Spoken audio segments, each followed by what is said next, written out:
Magandang araw sa lahat at update lang natin ng ating building. So, ito na. Nagfi-finishing na doon sa taas na sila. Nasa pangatlong bedrooms na sila at pangatlo at pang-apat na sila, by the way. And nagmamasilya na sila nito. Magpipintura na sila after na masilyahan ang mga unit na to. So, nasa pangatlo na sila ngayon. At hopefully malapit nang matapos. So ayan, nung isang araw pa to kuha, kaya medyo hindi pa yan. Pero ngayon medyo tapos na yung pangatlo, malapit nang matapos.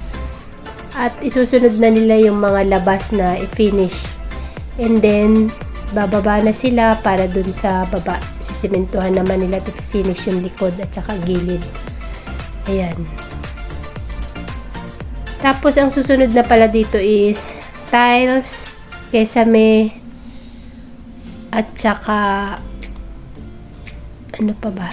Yung mga flooring dyan sa harap at saka doon sa likod. Yung poso negro. Ayun na lang. Tsaka yung bintana.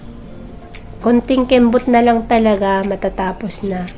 At pag napinturahan na yan, pwede nang upahan. Kaya magpa-reserve na ang mga gustong umupa. Dito lang po ito sa Kawit, Gloria, Oriental Mindoro, Nautical Highway po ito. At napakagandang location po. Malapit ito sa sentro ng bayan ng Gloria. At yung barangay hall ng Kawit, napakalapit po dito sa lugar na ito. Ano pa bang malapit dito? May katapat ito na water station at katapat din ito yung Ceres bus stop ng Roro. And yung igiba ng tubig. Yan, malapit dito.